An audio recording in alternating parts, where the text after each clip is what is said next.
Olá, sejam todos bem-vindos.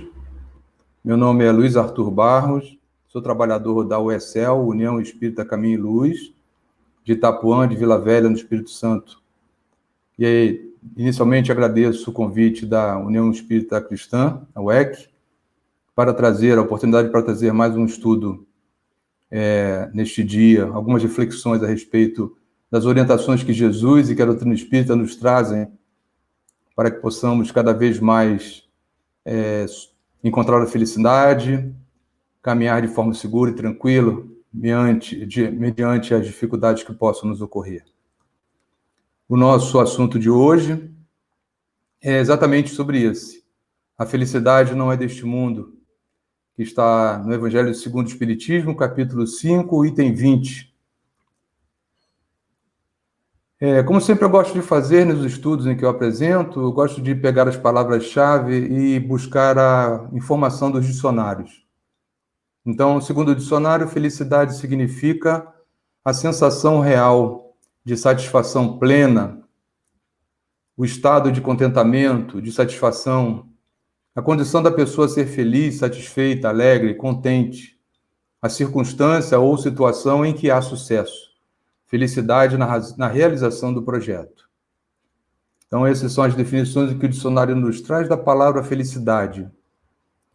E a gente indo, então, com relação a esse último tópico que ele nos apresenta, circunstância ou situação em que há sucesso, felicidade na realização do projeto.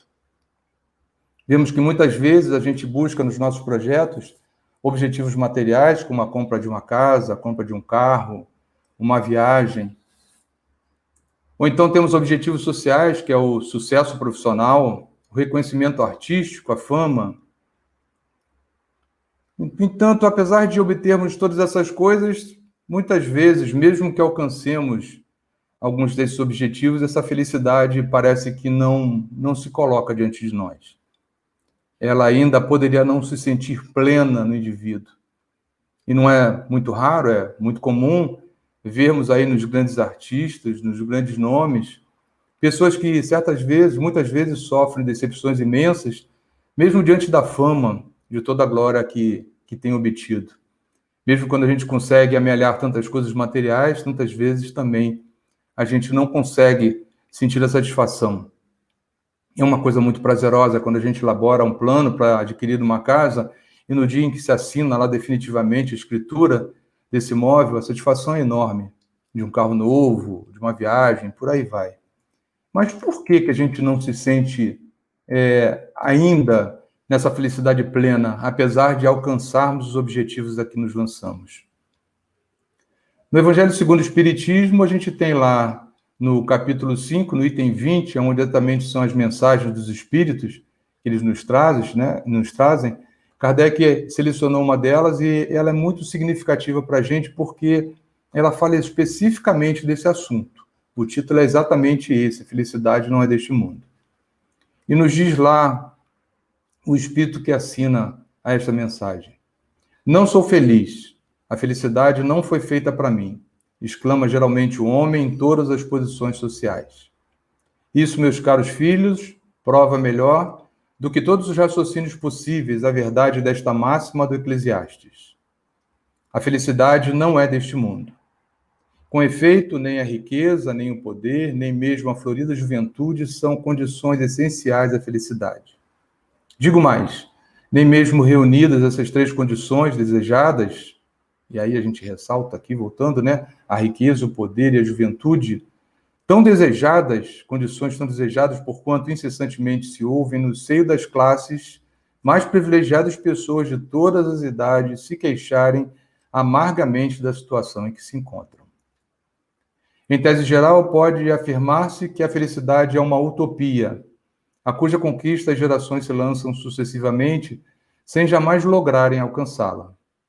Se o homem ajuizado é uma raridade neste mundo, o homem absolutamente feliz jamais foi encontrado. O em que consiste a felicidade na terra é coisa tão efêmera para aquele que não tenha guiá-lo à ponderação, que por um ano, um mês, uma semana de satisfação completa, todo o resto da existência é uma série de amarguras e decepções. E notai, meus caros filhos, que falo dos venturosos da terra, dos que são invejados pela multidão.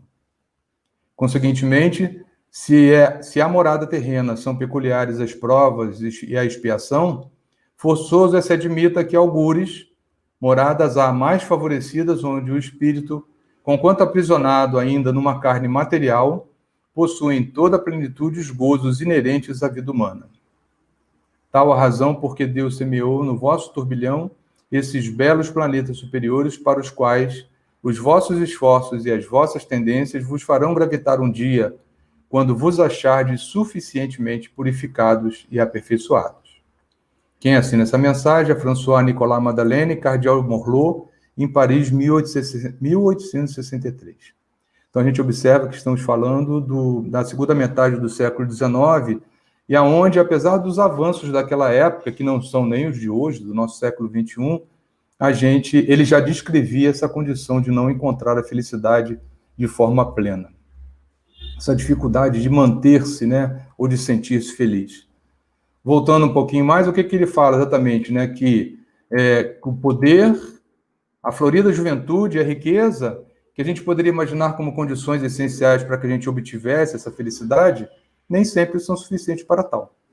Então, a gente vê que mesmo com tudo isso, e como a gente citou no início, às vezes pegamos artistas que são jovens, que alcançam o sucesso com muita facilidade, e, consequentemente, a riqueza, o bem-estar material, não se sentem efetivamente felizes.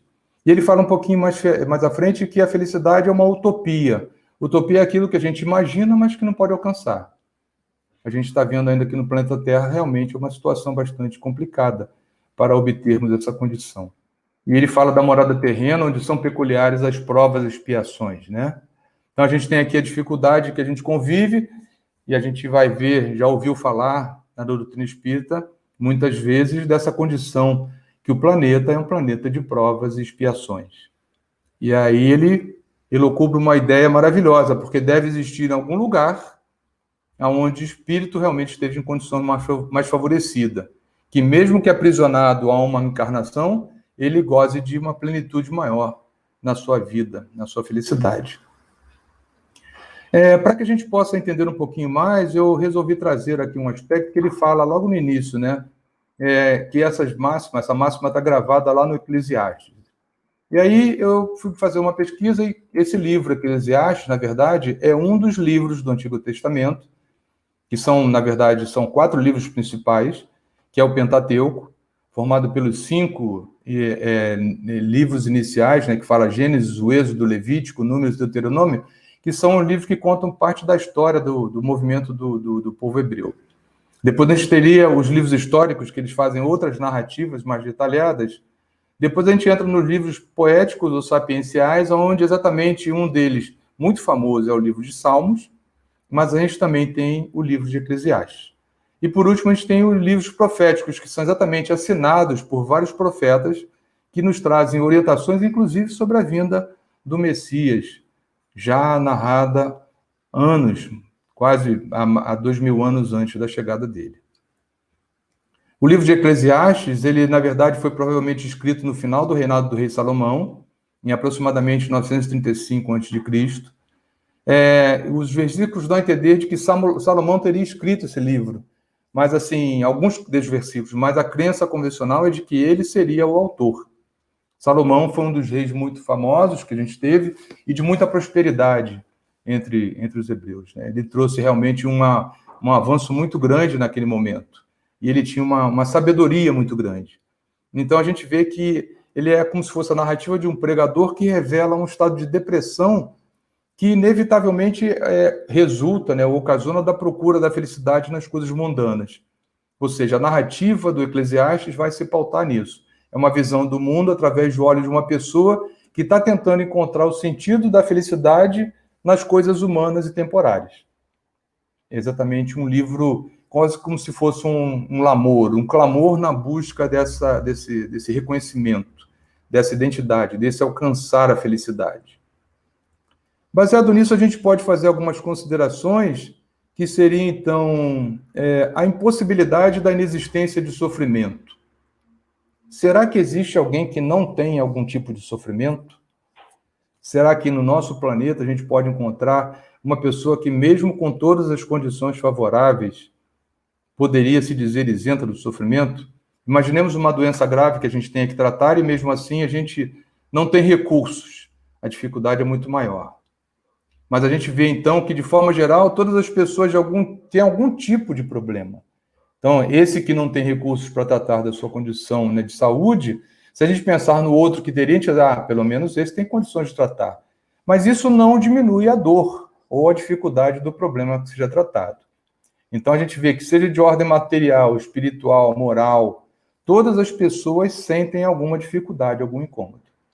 A gente percebe que uma coisa que tem muito forte na nossa sociedade, no estágio que a gente está, é a questão da depressão. As pessoas não conseguem exprimir o que sentem de uma profunda tristeza daquele momento. O que ocasiona, o que está acarretando, o que pode trazer para ela aquele enorme incômodo que ela está sentindo, apesar de, às vezes, a vida ser toda organizada. E aí eu gostaria de fazer uma ressalva muito grande, porque existe um equívoco dessas duas palavras, dor e sofrimento. Conceitualmente, elas são diferentes e elas nem são sinônimos no dicionário. Se a gente for procurar o sinônimo de dor, né, a explicação de dor e o que é a explicação de sofrimento, a gente vai ver que normalmente o dicionário coloca as palavras que são sinônimos a ela, dor e sofrimento não estão corridas, não estão juntos dela. Então, a gente poderia dizer que dor no meu entendimento, no entendimento geral, é todo aquele incômodo que a gente sente. Se a gente for no dicionário, a gente vai perceber isso, que está associado ao sofrimento, ou através de uma dor. Mas no momento que a gente sente fome, por exemplo, a dor, a fome, para mim, é uma dor. Graças a Deus, a gente não sente fome extrema, mas quem passa por uma dor, por uma fome muito profunda, que só come talvez uma alimentação uma vez ao dia, deve ser uma dor muito intensa. A gente vai encontrar pessoas que têm doenças que realmente não se acha cura para ela. E aí a gente tem essa dificuldade muito grande também de lidar com isso. Então, nascer, viver, a dor, na verdade, ela é uma aliada na nossa vida, porque dentro da nossa constituição física, se nós não sentirmos dores físicas, nós não sobreviveríamos.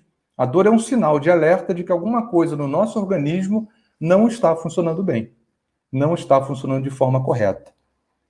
Mas isso não necessariamente está associado a um sofrimento. É um conceito muito sutil. E a gente pode exemplificar, por exemplo, com o câncer, que é uma doença extremamente cruel. A gente vai encontrar pessoas que passam pelo sofrimento, pela dor, né, do câncer, vamos falar mais propriamente, né, pelo câncer enquanto doença, e que não sofrem tanto quanto outras, apesar de passarem pela quimioterapia, de passarem por todo o tratamento da radioterapia, de terem todos os sintomas correlatos e consequentes desse tratamento. Então, a gente vai ver que existem pessoas que vão sentir o mesmo tipo de dor, mas não vão encarar o sofrimento da mesma forma. Então, a gente pode pensar de uma forma assim, meio, né, no jargão, que a dor é uma questão inevitável, mas sofrimento é uma questão opcional. É de como a gente processa essa dificuldade. E aí, como a gente falou no início, a gente está num mundo de provas e expiações. E nesse mundo de provas e expiações, a dor, não só a dor física do nosso corpo, que é um corpo de condições de uma existência razoavelmente limitada. Hoje em dia conseguimos viver até aproximadamente 80 anos, 90 anos, aí alguns até vão um pouco mais do que 100 anos, mas, de certa forma, o corpo vai se desgastando e, naturalmente, os problemas de saúde vão ocorrendo. Isso é uma condição do estágio do nosso planeta. E também vamos passando pelas provas, ou seja, no meio do caminho vamos encontrando dificuldades na nossa vida, e dificuldades não só da questão da saúde, mas também na questão dos relacionamentos, nas questões financeiras, nas questões de ordem moral, e vai por aí afora. E, consequentemente, de ordem espiritual. Então, a gente não tem muito como fugir, porque estamos imersos no mundo de provas e expiações. No momento de passarmos para o mundo de regeneração, e já estamos atravessando há algum tempo esse estágio, a gente vai alcançar aquilo que exatamente o François Merleau falou lá no início, de que a gente pode vislumbrar um mundo com menos dor com menos sofrimento.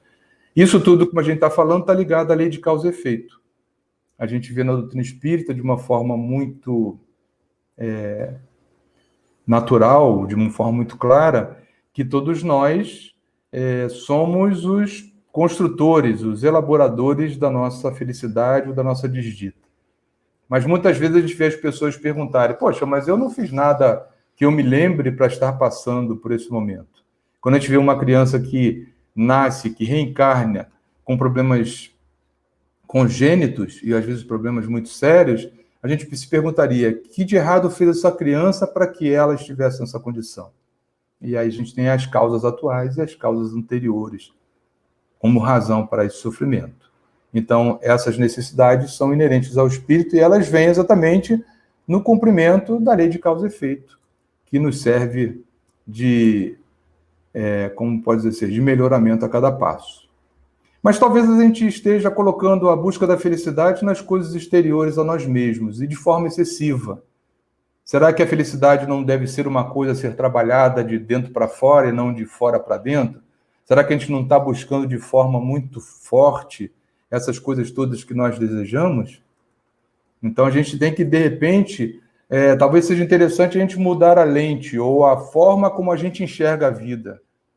O que é a vida? Quais são os objetivos dela? A que nos propomos? Quais são as nossas necessidades? Devemos buscar somente as coisas materiais? Somente as realizações nas questões sociais, de fama, de fortuna, de riqueza, de bem-estar? Ou será que a gente tem que partir por um outro tipo de construção que a gente talvez não tenha identificado? Então, uma coisa a se pensar nisso. Então, que tal ver a vida não como um problema, mas sim como um desafio? As pessoas que trabalham com recurso humano gostam muito dessa palavra, né? Desafio, né? Então, nós nos lançamos em novos desafios quando buscamos novos empregos, quando buscamos uma nova empreitada. Então, é um desafio que a gente se coloca naquele objetivo de vencer. Mas aqui, no caso, a gente tem que olhar no objetivo, né, no desafio de vencer a nós mesmos. Quais são os defeitos, as dificuldades que a gente precisa trabalhar em nós? Será que o egoísmo, será que a vaidade, será que o orgulho, será que a prepotência não é uma coisa que a gente precise trabalhar de forma mais adequada? Então, é uma mudança de lente, é uma proposta de mudança. As coisas que ocorrem em nossa vida, na verdade, nos auxiliam o nosso aperfeiçoamento espiritual. E é como a gente falou anteriormente, dentro dessa lei de causa e efeito, nesse mundo de provas e expiações que a gente vive, chegarão até nós situações que nos colocarão em dificuldades, talvez, para que a gente possa entender melhor o que é alcançar a felicidade.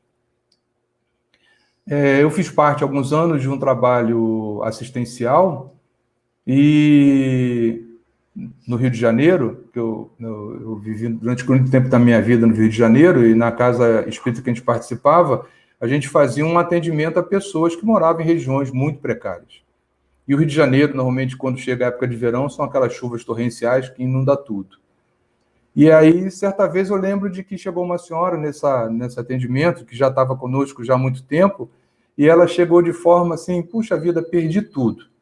Aí a gente já começa pela frase, né? O que é uma pessoa que não tem nada perder tudo? Aí ela falou: puxa, mas a senhora perdeu tudo? Pois é, veio a enxurrada, levou tudo, a minha casa ficou toda vazia. Não, e a senhora onde está? Eu fui para um abrigo, estou numa escola, não sei o quê. E a gente fazia um atendimento mensal, e ela lá buscava uma bolsa de alimentos, participava conosco da reunião de evangelho, e cortava cabelo, se fosse o caso, vai por aí afora. E almoçava com a gente. E aí depois começamos a conversar, ela falou: mas sabe de uma coisa? Apesar de eu ter perdido tudo, eu tenho que dar graças a Deus, porque primeiro eu estou vivo, e depois porque eu tenho quem me auxilie, como vocês. Isso, para mim, foi uma lição inesquecível, porque exatamente isso.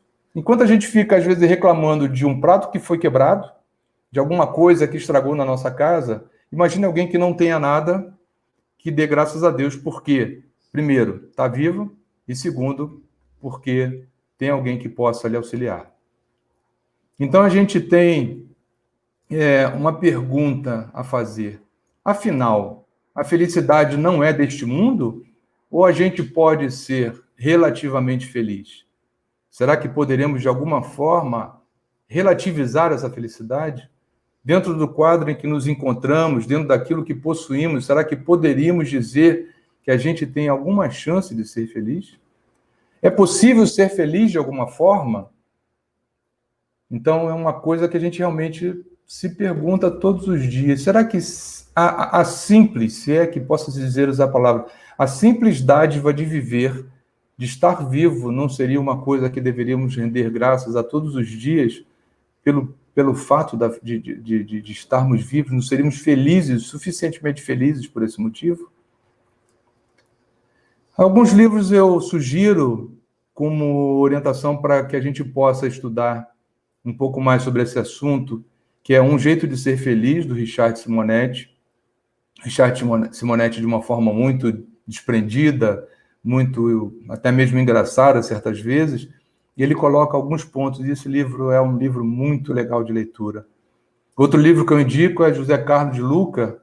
José Carlos de Luca também traz de uma forma muito natural, muito agradável, Sem Medo de Ser Feliz. Em cada um dos capítulos, ele vai avaliando exatamente todas essas condições que a gente possa pensar sobre essa questão da felicidade. E o terceiro livro que eu sugiro aqui é o livro Desperte e Seja Feliz, de Joana de Ângeles, que vem, esse é psicografia, os dois primeiros não são psicografia, e esse é psicografia e vem através do Divaldo Pereira Franco. Desperte e Seja Feliz é um livro que toca mais na questão psicológica, porque ele faz parte da série psicológica da Joana, que é um grupo de livros, e um deles é sobre esse. Então, ela vai tentar fazer um mergulho maior, mais introspectivo, mais detalhado, mais baseado, mais pautado na questão da psicologia, para que a gente entenda como buscar meios de suplantar as dificuldades com que a gente vive. Eu não sei se vocês conhecem, mas tem uma história já muito antiga da cenoura, do ovo ou café. Certa vez uma menina muito triste, muito acabrunhada, muito aflita, angustiada por um momento que ela estava passando, ela vai procurar a sua avó, e a sua avó para conversar, aquela avó muito carinhosa, e aí ela busca a avó para conversar, a avó atentamente ouve os problemas dela, e a avó está na cozinha, trabalhando na cozinha lá durante um tempo, fazendo lá os alimentos, preparando os alimentos. E aí, de repente, essa menina começa a conversar com a avó, e a avó não lhe responde nada, e vai ouvindo, pega 3 recipientes, coloca a água nos 3 recipientes, acende o fogão, coloca lá os 3 recipientes no fogão, e ela pega 3 coisas diferentes, né? Na verdade, ela pega uma cenoura,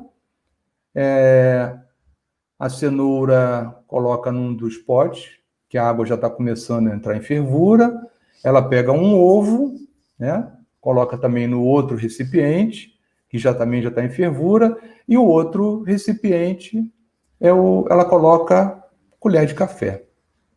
E a neta não consegue entender nada, o que ela está fazendo, e aí ela, mas vovó, o que a senhora me fala a respeito, não sei o quê, e ela, aguarde um momento, por favor. Aí, passado alguns minutos, onde a neta não consegue entender, aonde a avó está querendo chegar, a avó tira os alimentos depois de um certo tempo de cozimento, tira os alimentos do fogo, pega a cenoura, coloca num prato, pega o ovo, coloca no outro e coa o café. E aí pede que ela pegue a cenoura e parta. E aí, minha filha, como é que está a cenoura? Ora, vovó, como é que está a cenoura? A cenoura está mole, você cozinhou, e aí pede a ela que pegue o ovo e também faça o mesmo experimento com o ovo. E ela bate a casca do ovo e o ovo está durinho por dentro. E o café, com aquele seu paladar, ela pede que adoce e que ela prove o café. E ela, bom. E aí, o que a senhora está querendo dizer com isso? Minha filha, como é a cenoura? A cenoura é dura, vovó, antes de cozinhar. Mas você cozinhou e o ovo. Se você, com delicadeza, não tratar dele, ele vai quebrar-se. Então, o que ela quis mostrar? Minha filha, olha só. Colocamos 3 alimentos diferentes nas mesmas condições de dificuldade, ou seja, da água fervente para cada um deles. Muitas pessoas vão ser que nem a cenoura. diante da dificuldade, vão amolecer, vão desanimar, vão desencantar-se diante da vida. Outros, tal como o ovo, ficarão endurecidos por dentro, porque diante das dificuldades, das provas pelas quais ela vai passar, ela vai se endurecer internamente. Mas outras não. De repente, vão se misturar àquela dificuldade e transferir o seu aroma para aquele alimento. Então, o que cada um de nós é? Cenoura, ovo ou café? Como a gente se comporta diante da dificuldade? Como a gente encara essa dor ou esse sofrimento pelo qual a gente está passando? Ou como a gente vai sofrer diante da dificuldade que a gente está se colocando? Então, é uma reflexão. O que somos diante da vida? Cenoura, ovo ou café? Para a gente encerrar a nossa reflexão, eu vou trazer aqui a leitura de um texto do livro Fonte Viva, psicografado por psicografado por Francisco Cândido Xavier, do Espírito Emmanuel, e no capítulo 6 do Fonte Viva, ele tem o seguinte título: Aceita a correção. Emmanuel normalmente vai num determinado trecho da carta de Paulo ou dos evangelistas e extrai uma mensagem, e a partir dessa mensagem ele faz uma dissertação.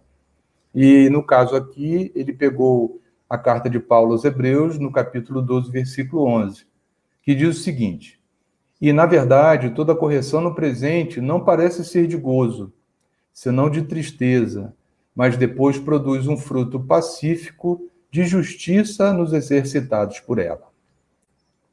A terra sob pressão do arado rasga-se e dilacera-se. No entanto, a breve tempo, de suas leiras retificadas, brotam flores e frutos deliciosos. A árvore, em regime de poda, perde vastas reservas da seiva, desnutrindo-se e afeando-se. Todavia, em semanas rápidas, cobre-se de nova robustez, habilitando-se a beleza e a fartura. A água humilde abandona o aconchego da fonte, sofre os impositivos do movimento, alcança o grande rio e depois partilha a grandeza do mar. Qual ocorre na esfera simples da natureza, acontece no reino complexo da alma. A corrigenda é sempre rude, desagradável, amargurosa, mas naqueles que lhe aceitam a luz, resulta sempre em frutos abençoados de experiência, conhecimento, compreensão e justiça. A terra, a árvore e a água suportam-no através de constrangimento, mas o homem, campeão da inteligência no planeta, é livre de recebê-la e ambientá-la no coração. O problema da felicidade pessoal, por isso mesmo, nunca será resolvido pela fuga ao processo reparador. Exterioriza-se a correção celeste em todos os ângulos da terra. Raros, contudo, lhe aceitam a bênção, porque semelhante dádiva, na maior parte das vezes, não chega envolvida em arminho, e quando levada aos lábios, não se assemelha a saboroso confeito. Surge revestida de acúlios ou misturada de fel, à guisa de remédio curativo e salutar. Não percas, portanto, a tua preciosa oportunidade de aperfeiçoamento. A dor e o obstáculo, o trabalho e a luta são recursos de sublimação que nos compete aproveitar. A gente vê que a reflexão de Emmanuel, baseado lá em Paulo, é muito brilhante, é muito lúcida, e nos mostra, inicialmente, com os exemplos da natureza, assim como fazia Jesus, que falava através das parábolas e mostrava os seus ensinamentos através dos animais da região, das árvores da região, da pesca ou do plantio, trazia os seus ensinamentos. E Emmanuel vai exatamente mostrar: a terra precisa ser preparada, então o arado vai e lhe trabalha. E aí, em tempo, brotam flores. Da mesma forma, a árvore necessita da poda, porque se ela não for podada, as suas energias não se renovam, e ela não se cobrirá e nem dará os frutos da forma que necessita. A água, da mesma forma, ele coloca do aconchego que ele sai da fonte, mas ela vai ganhando volume e vai na direção do mar, que muitas vezes se coloca revolto. E aí ele fala exatamente da analogia entre as coisas da natureza e nós, como ele fala aqui, os campeões da inteligência no planeta. Então ele fala que as coisas da natureza não se revoltam porque elas seguem simplesmente o seu curso. Mas nós, o ser humano, o homem encarnado, ele é livre de recebê-la ou ambientá-la no coração. Então, muitas vezes, a gente se coloca em revolta diante da dificuldade que nos aparece. E aí ele fala da questão da felicidade pessoal. A felicidade pessoal nunca será resolvida pela fuga ao processo reparador. E, infelizmente, muitas vezes a gente vê pessoas que, diante da imensa dificuldade pelas quais elas estão passando, elas se desesperam e resolvem abandonar a vida. Nós todos temos o livre-arbítrio e sabemos que podemos escolher o caminho que melhor nos apraz. Mas desistir da vida, desistir do processo reparador, não vai resolver o nosso problema. O suicídio, a desistência da vida, a anulação da vida pelas nossas próprias mãos, não trará certamente a felicidade que a gente acredita que possa trazer, ou o alívio do sofrimento e das dores correlatas a ela. E aí ele fala, continua Emmanuel, exterioriza-se a correção celeste em todos os ângulos da Terra. Então, como a gente falou, não existe lugar em que não exista alguém que sofra de alguma forma. Mas raros são aqueles que recebem isto como bênção. E aí nem sempre, como ele fala aqui, não receberemos as coisas de forma tão belas e tão maravilhosas como poderíamos pensar, através de um doce agradável ao nosso paladar ou através de uma questão tranquila do nosso caminho. Então, que a gente se conscientize cada vez mais disso. A felicidade não é deste mundo, nos disse Jesus, certamente ela não será plena neste mundo ainda. E os mundos essencialmente felizes serão muito à frente do mundo em que nós estamos nesse momento. Por quê? A gente sabe que, como espírito que vai peregrinando por diversas encarnações em diversos planetas, a gente tem uma caminhada muito longa pela frente. Para chegarmos na condição de Jesus, que é aquele espírito que é o nosso referencial, como nos mostra o Livro dos Espíritos, muito temos que caminhar. Muito ainda passaremos, e assim ele mesmo veio nos dar, através do seu exemplo, que não devemos nos revoltar, mesmo que a injustiça bata a nossa porta. Então, que a gente guarde em nosso coração essa certeza, essa convicção de que todos nós estamos na caminhada, de que todos nós estamos passíveis da dor e, consequentemente, do sofrimento.